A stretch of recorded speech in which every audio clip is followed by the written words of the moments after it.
एक कुत्ता जो कि 1 मिनट में 27 से 28 बार सांसें लेता है, जिसकी वजह से वह 10 से 12 साल तक जीता है। वहीं पर एक इंसान 1 मिनट में 16 से 20 सांसें लेता है, जिस वजह से वह 80 से 100 साल तक जीवित रहता है। लेकिन एक कछुआ जो कि 1 मिनट में सिर्फ 5 से 6 बार सांसें लेता है, वह 500 से 600 सालों तक जीवित रहता है। इससे स्पष्ट है कि जिस जीव की सांसों की संख्या जितनी कम होती है, वह उतनी ही लंबी आयु तक जीवित रह सकता है। इसी चीज को समझकर हमारे पूर्वजों ने सांसों की संख्या को कम और उसकी गहराई को ज्यादा करने के विज्ञान पर काम करना शुरू कर दिया था, क्योंकि वह समझ गए थे कि इंसान को जीने के लिए साल या महीने नहीं, बल्कि एक निश्चित संख्या में सांसें मिलती है और सांसों के लेने की गति को कम करके उम्र को लंबा किया जा सकता है। लेकिन सांसों के धीमा और लंबा होने की यह गति प्राकृतिक रूप से होनी चाहिए। जब हम सांस लेते हैं तो वायु प्रत्यक्ष रूप से हमें 3-4 स्थानों पर ही महसूस होती है: कंठ पर, हृदय पर, फेफड़े पर और पेट पर। मस्तिष्क में गई हुई वायु का हमें पता ही नहीं चलता। कान और आंख में गई हुई वायु का भी कम ही पता चलता है। श्वसन तंत्र से भीतर गई वायु अनेकों प्रकार से विभाजित हो जाती है, जो अलग अलग क्षेत्र में जाकर अपना अपना कार्य करके पुनः भिन्न रूप में बाहर निकल आती है। यह सब इतनी जल्दी होता है कि हमें इसका पता ही नहीं चल पाता। यदि हम जोर से गहरी सांस लेते हैं तो तेज प्रवाह के साथ शरीर के अंदर बैक्टीरिया नष्ट होने लगते हैं। कोशिकाओं की रोगों से लड़ने की क्षमता भी बढ़ जाती है। बोन मैरो में नए रक्त का निर्माण होने लगता है। आंतों में जमा मल विसर्जित होने लगता है। मस्तिष्क की जागरूकता लौट आती है, जिससे स्मरण शक्ति दुरुस्त हो जाती है। न्यूरॉन की सक्रियता से सोचने समझने की क्षमता पुनः जिंदा हो जाती है। फेफड़ों में भरी हवा से आत्मविश्वास वापस लौट आता है। अधिकतर लोगों की सांसें उखड़ी और बिखरी हुई रहती है। लोगों को यह पता ही नहीं चलता कि उनकी सांसें किस प्रकार चल रही है। जब क्रोध का भाव उठता है तो सांस बदल जाती है। वहीं पर काम वासना का भाव उठता है, तब भी सांस बदल जाती है। हमारे प्रत्येक भाव और विचार के साथ हमारी सांसें भी बदलती रहती है। इसके साथ हमारे खान पान और रहन सहन से भी यह बदलती रहती है। असल में हमारी सांसों का हमारे मन की स्थिति और हमारी शारीरिक अवस्था से सीधा संबंध होता है। पूरा योग विज्ञान ही सांसों को सही तरीके से लेने पर टिका हुआ है। तो अगर हम सिर्फ अपनी सांसों को सही तरीके से लेना सीख जाते हैं तो हमारा जीवन जादू की तरह बदल जाएगा। आज प्राचीन यौगिक कहानी के माध्यम से हम सांसों को सही तरीके से लेने का तरीका और सांसों के जादुई रहस्य के बारे में विस्तार से जानेंगे। बहुत समय पहले की बात है। एक ऋषि अपने आश्रम में छात्रों को योग, ध्यान और प्राणायाम की शिक्षाएं दिया करते थे। ऋषि खुद भी एक योगी थे। उन्होंने अपने कई वर्ष हिमालय की गुफा में साधना करते हुए बिताए थे, जहां पर उन्होंने बहुत से सूक्ष्म मानवीय आयाम को गहराई से समझा था। और अब वह अपने इसी अनुभव और ज्ञान को शिष्यों के माध्यम से जन समूह तक पहुंचाना चाहते थे। एक दिन रात्रि के भोजन के पश्चात उनके आश्रम का सबसे बुद्धिमान और होनहार छात्र उनके पास आता है। छात्र के चेहरे को देखकर गुरु समझ गए कि उसके मन में कुछ प्रश्न उठ रहे हैं। गुरु के नजदीक पहुंचते ही छात्र ने उन्हें प्रणाम किया और कहा, गुरुदेव, मैं आपसे कुछ प्रश्न पूछना चाहता हूं। गुरु ने मुस्कुराते हुए कहा, मुझे मालूम है, पूछो, क्या प्रश्न है? तुम्हारे छात्र ने कहा, आप अक्सर कहते हैं योग, ध्यान और प्राणायाम का मूल आधार हमारी सांसें होती है और अपनी सांसों पर नियंत्रण पाते ही हम अपने मन और विचारों पर भी नियंत्रण पा लेते हैं। इसलिए आज मैं आपसे सांसों के रहस्य और उसके यौगिक विज्ञान के बारे में विस्तार से जानने आया हूं। यह सुनकर गुरु ने एक हल्की मुस्कान दी और फिर कहना शुरू किया। गुरु कहते हैं, जैसा हमारा मन होता है, हमारी सांसों की गति भी वैसी ही हो जाती है, या फिर जैसी हमारी सांसें होंगी वैसी ही हमारी मनोदशा हो जाएगी। यानी सब कुछ हमारी सांसों से जुड़ा हुआ है। जो हमारे भीतर घटता है वह भी, और जो हमारे बाहर घटता है वह भी, जीवन में घटने वाली हर एक घटना हमारी सांसों से गहरा संबंध रखती है। मतलब कि अपनी सांसों की गति पर नियंत्रण करके अपने मन और विचारों पर नियंत्रण कर सकते हैं। अगर तुम किसी सच्चे योगी या साधक को ध्यान से देखो तो तुम्हें उसके चेहरे पर एक गजब का ठहराव दिखेगा। एक सच्चा योगी बुरी से बुरी परिस्थिति में भी खुद को स्थिर और शांत रख सकता है। एक योगी अपनी भावनाओं को नहीं दबाता, बल्कि वह अपनी सांसों पर नियंत्रण हासिल करता है, और सांसों को नियंत्रित करते ही वह अपने मन पर भी नियंत्रण पा लेता है। जिस आदमी का मन उसके नियंत्रण में होता है, उसके पास उसकी सभी समस्याओं का समाधान होता है। गुरु ने छात्र की तरफ इशारा करते हुए कहा, तुमने कुछ योगियों के बारे में सुना होगा कि वह 200 या फिर 300 सालों तक भी जीवन जीते थे। तो आखिर वह इतने लंबे समय तक खुद को जीवित कैसे रख पाते थे? असल में उनका नियंत्रण अपनी सांसों पर होता था, जिसे प्राण ऊर्जा भी कहते हैं। ऊर्जा हमारे चारों तरफ है, इसे कितनी मात्रा में लेना और छोड़ना है यह एक योगी अच्छी तरह से जानता है, और वह इस काम पर बहुत हद तक महारत हासिल कर लेता है। इसीलिए वह इस प्राण ऊर्जा का उपयोग अपनी जरूरत के हिसाब से कर सकता है और खुद को दीर्घायु बना सकता है। अगर तुम अपने शरीर को स्वस्थ रखना चाहते हो, सामान्य से अधिक क्षमता चाहते हो, तेज बुद्धि चाहते हो, तो तुम्हें अपनी सांसों को समझना होगा, उन्हें नियंत्रित करना होगा, और उन्हें नियंत्रित करते ही तुम्हारे जीवन में सब कुछ व्यवस्थित हो जाएगा। असल में डर, चिंता और परेशानी जैसी कोई चीज होती नहीं है, सिर्फ हमारे मन और भावनाओं की उपज है, और हमारे मन में भावनाओं को केवल एक ही चीज नियंत्रित कर सकती है, और वह है हमारी सांसें। हमारे अंदर का क्रोध, चिंता, जलन, अहंकार, बदला लेने की भावना, ये सभी हमारी सांसों के हिसाब से ही चलता है। अगर हमारी सांसों पर हमारा नियंत्रण हो तो ये सभी विकार हमारे नियंत्रण में होते हैं। सांस हमारे शरीर और हमारे मन के बीच पुल का काम करती है। अगर हमें अपने मन तक पहुंचना है और उसके विकारों को समझकर उनको दूर करना है, तो हमें अपने सांसों के पुल पर चलना होगा, और हमें अपनी सांसों के जरिए अपने मन तक पहुंचना होगा, क्योंकि यही एकमात्र रास्ता है अपने मन को समझने का। अगर तुमने कभी किसी बच्चे को सोता हुआ देखा हो तो अनुभव किया होगा कि जब वह बच्चा सांस अंदर लेता है तो उसका पेट फूलता है, और जब सांस छोड़ता है तो पेट पिचक जाता है, यानी बच्चा अपने पेट के नीचे नाभि से सांस लेता है, जो कि सांस लेने का सबसे प्राकृतिक और सही तरीका है। अपनी गहरी और लंबी सांस की वजह से बच्चे का मन उत्साहित और हल्का रहता है, और उसका शरीर ज्यादा प्राकृतिक तरीके से काम करता है। तुमने देखा होगा बच्चा अपने मन में किसी बात को ज्यादा लंबे समय तक नहीं रखता, और ना ही वह किसी से ज्यादा लंबे समय तक गुस्सा रहता है।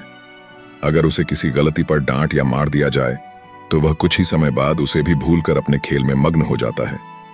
बच्चा इतना सरल इसीलिए हो पाता है क्योंकि उसकी सांसें प्राकृतिक रूप से चलती है, यानी नाभि से बच्चे के शरीर को विकास चाहिए। विकास के लिए ज्यादा ऊर्जा, और ज्यादा ऊर्जा के लिए ज्यादा लंबी सांसें चाहिए। इसीलिए प्रकृति ने उसे ज्यादा लंबी सांसें दी है। हालांकि यह लंबी सांसें हर मनुष्य को दी है, लेकिन इंसान ने अपने जीवन में कुछ प्राकृतिक परिवर्तन कर अपनी सांसों को छोटा कर लिया है। वह पेट की बजाय अपने सीने से सांसों को लेता है। हम जितनी छोटी सांस लेंगे उतनी चिंता और बकवास से भरे रहेंगे। हमारी सांसें जितनी लंबी और गहरी होंगी, हम उतने ही खुश और शांत रहेंगे। गुरुजी ने आगे कहा कि एक आदमी 1 मिनट में 14 से 15 बार सांसें लेता है। सांस का सीधा संबंध हमारी मन की स्थिति और हमारे शारीरिक कंपन से होता है। अगर 1 मिनट में ली जाने वाली सांसों की संख्या 10 से नीचे आ जाए तो हम अपने आसपास होने वाले कई कंपन को समझना शुरू कर देंगे, यानी जानवरों की आवाजें हमारे लिए स्पष्ट हो जाएंगी। तुमने सुना होगा कि शेर और बाघ जैसे खूंखार जानवर भी कुछ योगियों के सामने आते ही पालतू बिल्ली की तरह व्यवहार करने लगते हैं।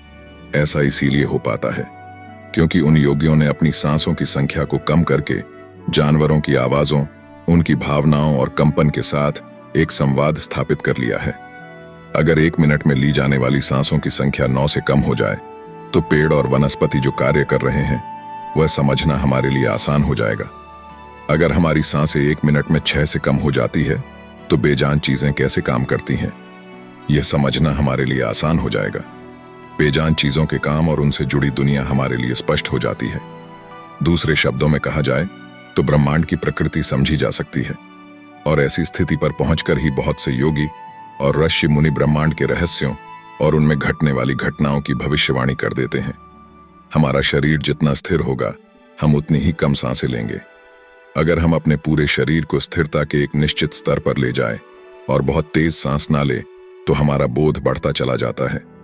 मित्रों, योग विज्ञान के अनुसार एक साधक अपनी सांसों पर नियंत्रण करके ऐसी बहुत सी चीजें कर सकता है जो साधारण इंसान के जीवन से परे हैं। योगिक परंपरा में तो यह भी कहा जाता है कि अपनी सांसों को घंटों तक रोककर एक आदमी एक नए मानवीय आयामों का अनुभव कर सकता है। ऐसी बहुत सी बीमारियां जो जानलेवा हो सकती हैं या जिसका कोई इलाज नहीं है, उन्हें केवल अपने मन और दिमाग पर नियंत्रण रखकर ठीक किया जा सकता है। अपनी सांसों पर नियंत्रण करके व्यक्ति एक ऐसी मानसिक स्थिति तक पहुंच सकता है जहां जीवन में आने वाले उतार चढ़ाव उसे परेशान नहीं कर सकेंगे।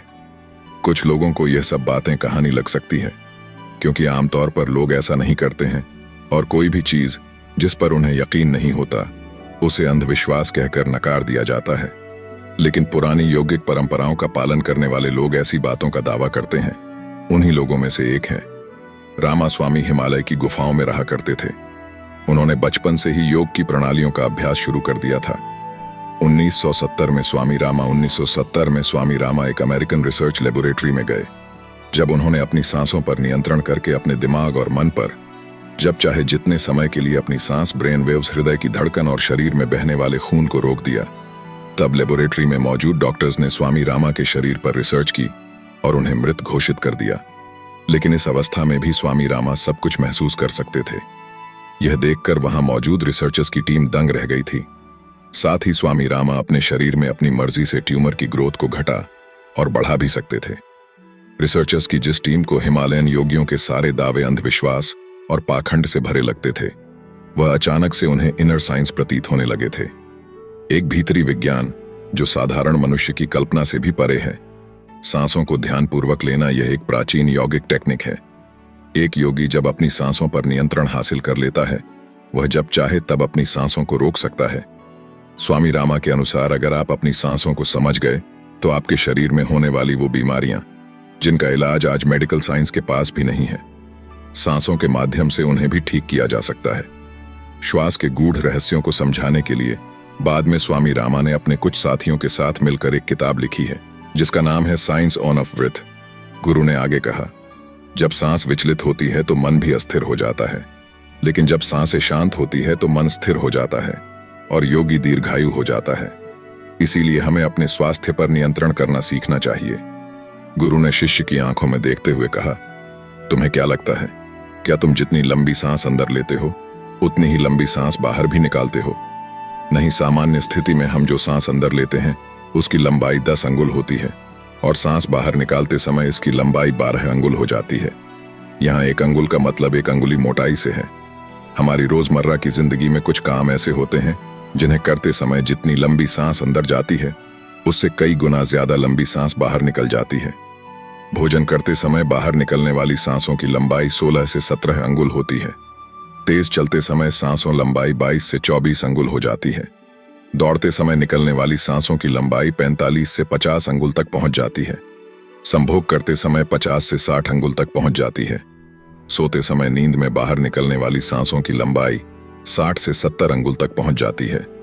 इसलिए हमारे शास्त्रों में काम और क्रोध पर नियंत्रण रखने की बात कही गई है, क्योंकि यह हमारी प्राण शक्ति को क्षीण कर देती है। श्वास को इंसान की प्राण शक्ति भी कहा जाता है। जब 1-2 वर्षीय व्यक्ति से उसकी लंबी उम्र का राज्य पूछा गया तो उसने 2 ही चीजें बताई। पहला, नाभि तक भरकर पूरी सांस ले, और दूसरा, रीढ़ की हड्डी को हमेशा सीधा रखें। साधारण सी लगने वाली ये दोनों बातें योग और प्राणायाम की दृष्टि से बहुत महत्वपूर्ण है। असल में शरीर के अंदर जाने वाली सांस की लंबाई कम और बाहर निकलने वाली सांस की लंबाई ज्यादा होती है। यदि किसी तरीके से बाहर निकलने वाली प्राणवायु की लंबाई को कम कर दिया जाए तो लंबी उम्र को प्राप्त किया जा सकता है। स्वरशास्त्र के अनुसार यदि बाहर निकलने वाली प्राणवायु की लंबाई 1 अंगुल कम हो जाए तो व्यक्ति निष्काम हो जाता है, यानी उसके अंदर काम वासना खत्म होने लगती है। 2 अंगुल कम होने से आनंद की प्राप्ति होती है। 3 अंगुल कम होने से लेखन शक्ति बढ़ती है। 4 अंगुल कम होने से वाक सिद्धि प्राप्त हो जाती है। 5 अंगुल कम होने से आदमी को दूरदृष्टि प्राप्त होती है। 6 से 7 अंगुल कम होने से साधक के अंदर अति तीव्र गति से चलने की शक्ति आ जाती है, जिससे वह कुछ ही पलों में एक स्थान से दूसरे स्थान पर पहुंच सकता है। 8 अंगुल कम होने से साधक को 8 सिद्धियां प्राप्त हो जाती हैं। पवन पुत्र हनुमान को 8 सिद्धि नवनीत के दाता इसीलिए कहा जाता है क्योंकि उन्होंने 8 सिद्धियों को प्राप्त कर रखा है। ये 8 सिद्धियां हर इंसान में होती है, बस जरूरत है तो इन्हें जागृत करने की। बाहर निकलने वाली सांसों की लंबाई 12 अंगुल कम होने पर योगी को इच्छा मृत्यु प्राप्त हो जाती है। फिर वह जब चाहे तब तक खुद को जीवित रख सकता है। लेकिन यह सोई हुई शक्तियां केवल तभी जागृत होंगी जब मन में इन्हें जागृत करने की अभिलाषा होगी, क्योंकि मन का स्थूल रूप श्वास है, यानी सांस है। इसीलिए सबसे पहले सांसों पर नियंत्रण करना होता है, तभी मनुष्य को सारी शक्तियां प्राप्त होती हैं। इसलिए नाड़ी विज्ञान में भी कहा गया है कि जो व्यक्ति रात में ईड़ा नाड़ी और दिन में पिंगला नाड़ी को रोकने में सफल होता है वही असल में सच्चा योगी होता है। मित्रों, आज हमारी यह प्रस्तुति यहीं समाप्त होता है। यह प्रस्तुति आपको कैसी लगी कमेंट्स में जरूर बताइएगा और अगर आप हमारे चैनल पर नए हैं तो हमारा चैनल यूनिवर्स लॉगिन को सब्सक्राइब करना ना भूलिए। तो मिलते हैं अगली वीडियो में, तब तक अपना ख्याल रखें। धन्यवाद।